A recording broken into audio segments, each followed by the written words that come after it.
Thanks for checking out this movie review video. This is for the 1978 film Magic, and if you have not seen this film, A, you need to go see it because if you're watching this, there's spoilers ahead, obviously, and B, this is a very good film. Big fan of this one. So much so that I watched it for a watch party that we were doing through my channel, and the next morning, today, when I'm recording this, I was like, yeah, I need to watch that film again because it was that good. And also, Uncle Pete had messaged me and he was like, I would really like to see what you have to say about this film. So if you could please do a review at some point. And then that just kind of got my brain going about the movie. And then I'm like, I'm just going to rewatch it now and do this review because I'm already deep into the weeds thought-wise on it. So hopefully this is a good one. Directed by Richard Attenborough, who also did some films. I'm not naming them all. A Bridge Too Far, Gandhi, Chaplin, Shadowlands, and In Love and War, just to name a few. Written by William Goldman, who wrote some scripts, including Butch Cassidy and the Sundance Kid, The Stepford Wives, All the President's Men, Heat, Misery, The Ghost in the Darkness, and Dreamcatcher. Has a lot of writing credits, by the way. Also, it was based on a book that was also written by William Goldman, or novel. Apparently, Gene Wilder was originally wanted to play Corky in this film and not Anthony Hopkins, but one of the producers actually did not want him because they didn't want the fact that he was a comedian kind of taking away from the serious nature of the actual film itself. So, like, I kind of get that, and I'm glad we got the version we did because, sure, it could have been really good with Gene Wilder, but I'm just amazed, to be honest, by the Anthony Hopkins performance in this film. So much so that people talk all the time about his phenomenal performance in Silence of the Lambs, but I think this performance is even better. And when you talk about amazing Anthony Hopkins performances, I feel like this is the one you should be talking about. Definitely over Silence of the Lambs, even though that performance is also very great. This one's even more so. The dummy in this film named Fats was actually the inspiration for the dummy in the Goosebumps books, Slappy, that was done by R.L. Stine. That's actually information that he put out there, so inspiration showing up. And, it makes sense because Fats, very creepy looking. And it's kind of messed up to say it because, like, they intentionally tried to make Fats look like Anthony Hopkins, and you can see it to a degree. And there's a very intentional reason for that, just because of, like, the duality at play of Anthony Hopkins in his body embodying the good aspects of his personality, and Fats in his little ventriloquist dummy body embodying all the bad aspects of his personality. Anthony Hopkins actually did learn magic tricks and ventriloquism for the role. That's a lot to learn because that stuff's not super easy, and the fact that he pulls things off the way he does, because you're literally seeing him do magic tricks, especially in the beginning of the film, and you're literally at times seeing him do the ventriloquism, throwing his voice. It's very impressive in my opinion, and that just takes his performance to the next level. This film is hypnotizing for me because of his performance. It made me feel a lot like the film The Little Girl Who Lives Down the Lane with a young Jodie Foster, because her performance was unbelievably mesmerizing in that film as well. And so these films feel like they'd be a wonderful double feature with each other, which they're both on Tubi right now when I'm doing this. Just letting you know. Immediately in the film, the soundtrack is tranquil, but it's also a bit off and creepy, which this is intentional to kind of like give you a feeling of like, oh, things are nice and things are okay, but also that little bit of something that's off to tell you there's some bad stuff coming. But it also is a reflection of Corky himself. Corky is a very, like, nice, demure, tranquil person, but the Fats aspect of him that invades his body from time to time is not that. That's that creepiness. That's that off about it. And, by the time we get to the end of the film, we understand that all along, as Fats says, it was you all along. It's never been, this other presence influencing Corky. It's two pieces of his personality that he's kind of split, basically. I've seen some people say that it's like dissociative disorder, basically, where like your personality is kind of like split. Like you see He sees Fats as someone else who's influencing him, as someone who's alive, who's not him, even though Fats is him. You know, he is himself and he is Fats at the same time. But the problem is these urges, these influences of Fats are just always too strong, and they're the worst parts of him. So, the beginning sequence sets up how hard things are for Corky, so you do feel sorry for him, but it also shows his ability to kind of snap when things aren't going very well for him. Because here he is, he's kind of lying at first to his mentor about how everything went well, but he did, like, not to the greatest degree, because things did go well. He did do the tricks very well. The problem is the crowd wasn't really feeling it. And that gives you the feeling, with everyone like laughing and not paying attention to him, that he's very downtrodden in society, that he's an outcast, and you feel sorry for him because of that. They do a great job of that and like bringing you closer to him, which is even more important when you end up finding out that all along it's been him and he's the problem and he's the person who's actually killing people. It just makes you more conflicted as a viewer when you're that close to him initially, and then he's doing these terrible things, and you're just like, oh, but I feel for him, but he's killing people, this is not good. So they did a really good job with that. Corky isn't naturally charming, so he ends up creating Fats to be that part. So he even says in the beginning with his mentor that he can't charm, like he's not able to charm people, because he asks him, he's like, did you try charming him? He's like, I can't do that. So he's like, you need to figure it out, and Fats is how he figures it out. He creates a whole nother persona that are the aspects of him that don't exist. And then that ends up taking him over. And because he's created Fats, and because he has such a dependency on Fats going forward from that point, the aspect of Fats that he created just invades him at the same time. And that's what starts this huge downward spiral. Ben talking about magic being about misdirection speaks to the film itself. It misdirects the viewer by focusing on Fats as potentially being actually alive and influencing Corky, but it's Corky all along. So I think it's very cool that they kind of have that explanation. You think about it, and like the film is doing the exact same thing. It's using misdirection to be like, look at Fats. Fats is creepy looking. Fats is saying all the bad things. But when you're looking at Corky, he seems just like a nice person who's downtrodden and you want to root for. He's the underdog. So very cool. The reception Corky gets from a crowd and the reception Fats gets is 100% different. This further exemplifies how much of a societal outsider Corky is. That's shown when he's actually doing well. It's the first performance he flops, then they have this performance, I think is a year later, and he's doing well because he's not doing that great, but then when he grabs Fats out of the audience to, really get to his act, that's when the audience really warms up. They love Fats. They don't love him. They love Fats. And you can see that because everything Fats is saying, people are really into. Everything, Corky's saying, they're not as much into. He's just kind of there to be made fun of. So literally, this personality that Corky has created in Fats is still being mean to him, like is making fun of him. Like, it's showing how bad his self-esteem really is. Like, society doesn't like him. He doesn't even like himself. So it's a really unfortunate situation. You do notice how Corky has a hard time speaking to people without Fats. That's another thing. He's constantly bringing Fats back. He tries to speak with other people. It doesn't go well because he's not that person. He's not very charming. So he always feels like he needs to pull Fats into things as like an icebreaker to lubricate the conversation, to get people more open to him as a person. And that's all he knows at this point because that's how dependent he's become on Fats. When Ben leaves Corky's dressing room and Corky is still talking to Fats, you do wonder if Fats actually is alive somehow.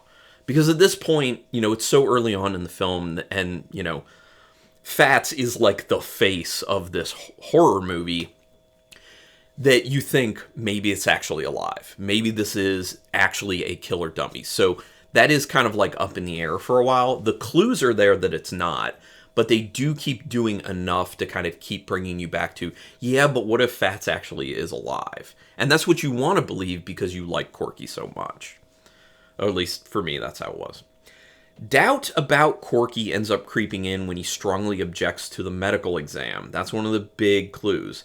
But it is somewhat explained away later as him getting cold feet because he's afraid of success, which I do believe is actually part of it, especially since he literally runs at that point. He's in New York. He says, I'm not doing this, and he literally runs. He literally gets away. He tries to get out of that situation. He cannot deal with it. So to a degree, what is going on is he is afraid of success. And I'll kind of talk more about that stuff further on. The quote, "You never forget an actor killed Lincoln." Never forget that an actor killed Lincoln, which is said in the office of Benz. That's a clue to Corky's instability in the film, a very small one. It says that those in show business are actually more likely to be unstable. That's what that comment is basically saying, and it's hinting at, he's talking about Corky at that moment, so it's hinting at there's something wrong with Corky himself. When Corky goes to his childhood house, he's going back to the beginning as a way to try and start over at this point. That's how I read this. It's partially him trying to deal with past trauma, but he can't truly break free from the life that he's already created. And the worst part of that life being Fats, because Fats is overtaking him. And that's why he's in this crisis, basically.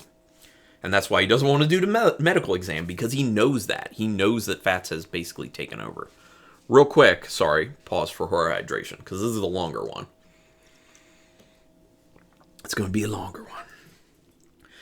Note that Corky can't really talk to Peggy without Fats because he's the charm. Once again, this was something I was talking about before, but he has an interaction with Peggy and doesn't bring up who he is, doesn't really interact with her in a very warm way, but once he pulls Fats in, everything changes, and then the relationship opens up, basically.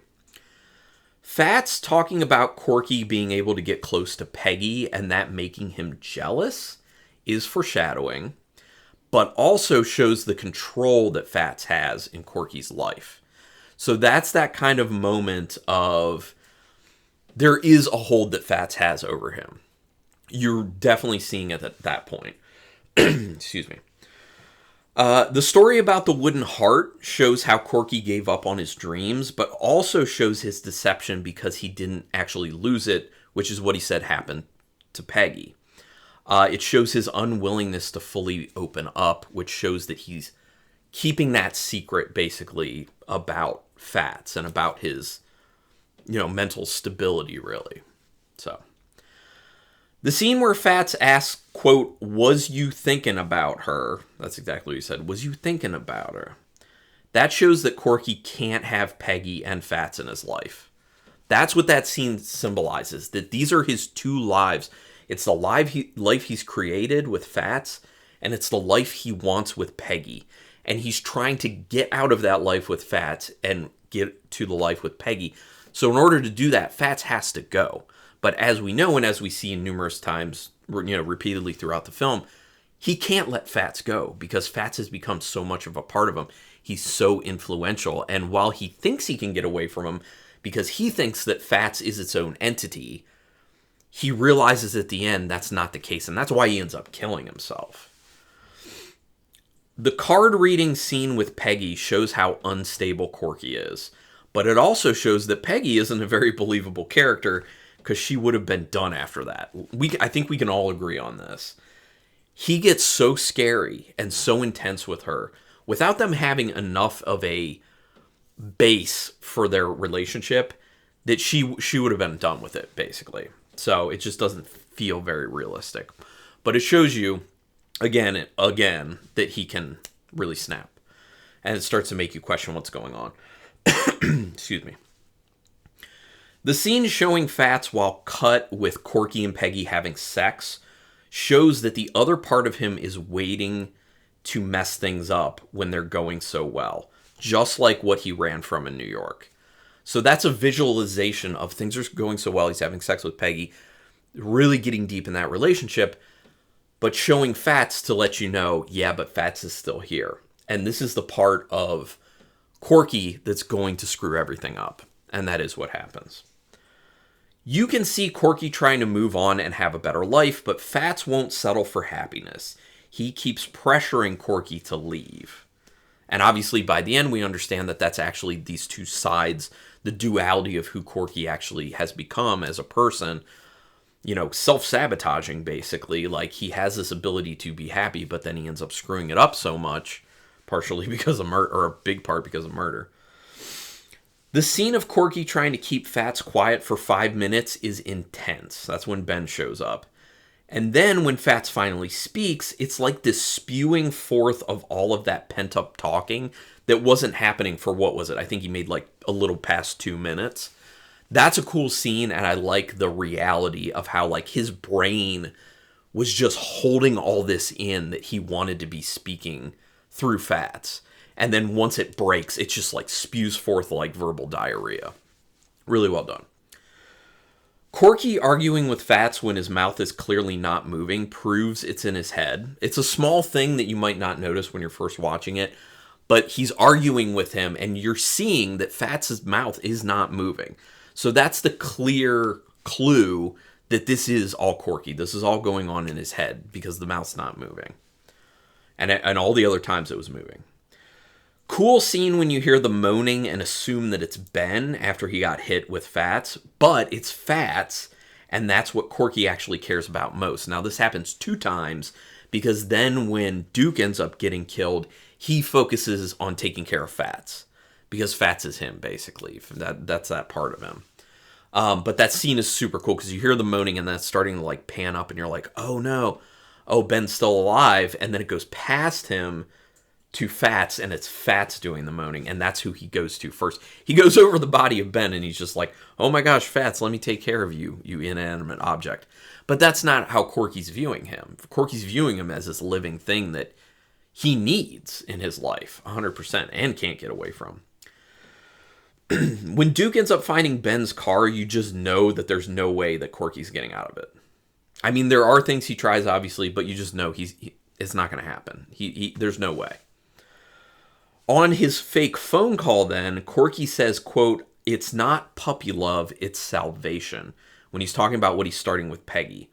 That's how he's viewing this. He views this as, if I can have this relationship with Peggy now, that erases everything before. I'm not a loser anymore.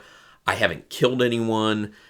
Everything goes away in the past, and this is the new beginning. This is salvation. I'm good once I have this relationship, because I'll talk about this more later. This was the life with Peggy. That's the life he wanted all along, not the life he had. The boat scene is pretty intense. Then you think that Corky's in the clear until that body ends up showing up on the shore. So I thought they filmed that really well. Like, Duke hooks something heavy and you think like, he hooked the body. And that's what Corky's thinking. He's flipping out. And then, oh my God, it's just some branches. And then they see the body. So like you get this moment of like relief, and then you're automatically hit with, oh no, but there's the body.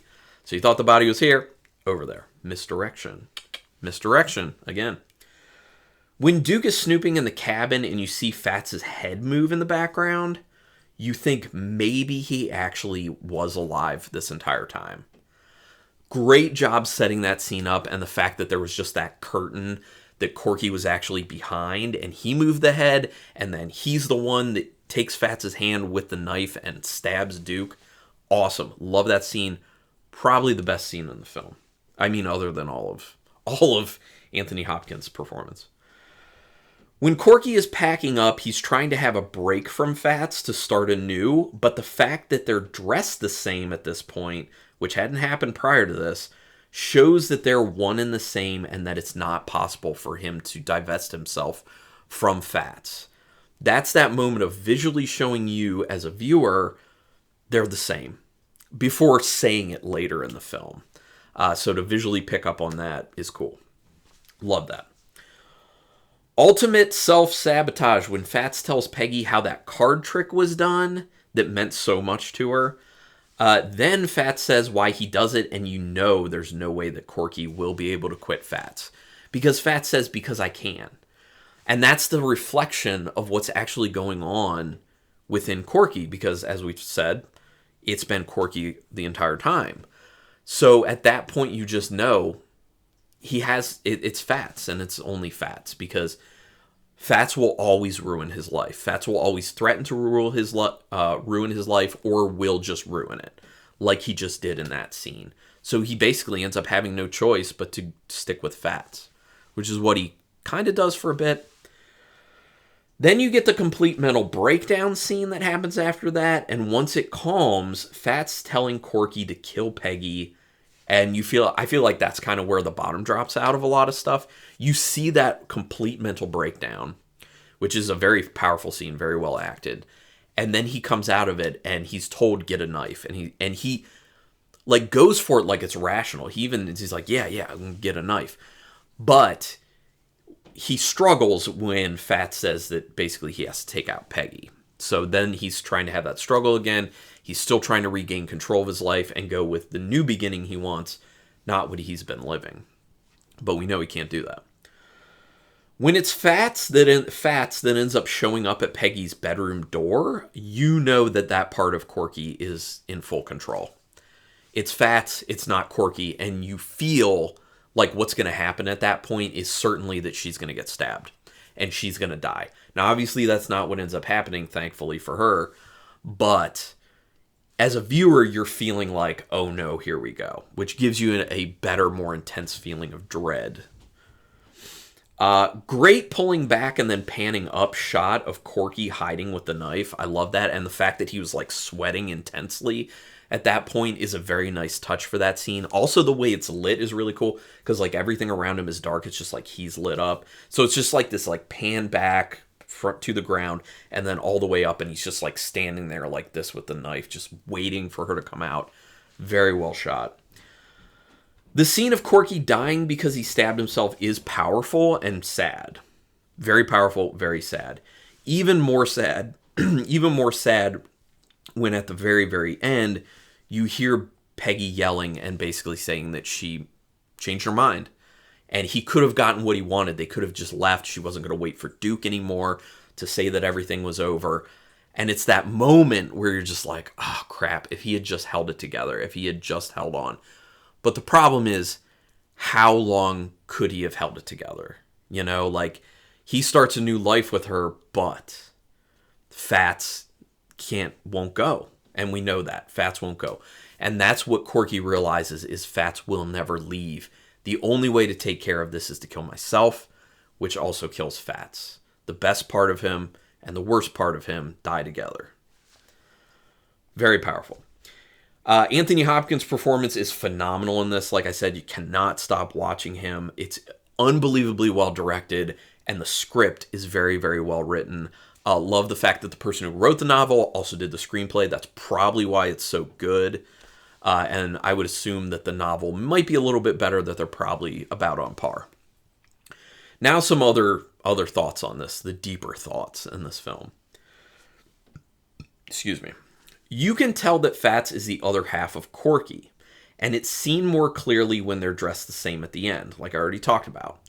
It's like he put all his worst traits into him so he could be a good person and keep his issues locked up, contained to a degree. But Fats still had that influence. He could never fully contain him. My next point. It seems that Corky's love for Peggy and how he missed out on his life with her when he was young set up all of his life issues. That's where it seems like he felt like everything started going wrong, is when he gave up on trying to be with Peggy. Going back to her when he felt everything was crumbling around him was his only shot at a new beginning. Like he said before, he said salvation. This was his salvation. Because it's the beginning that he wanted the entire time. He lived a life he didn't want. He looked back once everything started crumbling down. He looked back to the moment in his mind where the life he did want could have started. And that's why he was going back to Peggy, to try to start anew, to get that salvation. Next thought. The path of thought that I just laid out makes you wonder, how would Corky's life have been if he had just had the courage to give Peggy that wooden heart? Because she even said that she was interested in him. She just didn't know. But had he given her that wooden heart, it would have happened. Especially because she accepted it at the end. But the problem was, Corky was too far gone mentally then, and he knew that. he even made a comment about how she accepted the heart and how she held it and how she looked with it. But then he kills himself because he knows that he just can't. He's in too deep. He can't control himself. Fats will always influence him. He had to die. Last thought.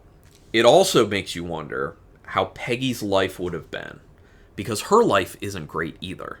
They both re-meet at this intersection where she's not having a great life. Things are not going well with Duke. She's not liking her life, which is why she ends up being so open to Corky's love. And obviously, everything we've seen with Corky's life is not going well, and he's trying to start anew. So they're both thinking about starting anew, but it just can't happen. But it makes you wonder, if you do these kind of mental exercises, what could Corky's life have been like? What could Peggy's life have been like? Just saying.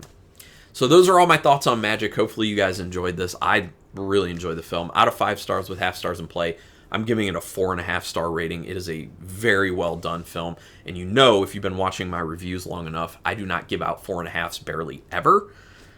So this is a big deal. Would love to hear your thoughts on the film. Go ahead and put it down in the comments. Also, do me a quick favor, please. If you like this video or any video I've ever done, subscribe to my channel, join my nerdy horror community, and hit the notification bell button, because then you'll know when I'm putting up new videos, which I'm doing 3 a week, and I still think that's a good amount. I reduced from 4 to 3, but it's still a lot of work, so I'd appreciate your support. Anyway, thank you so much for checking out this video, and until next time, keep it brutal.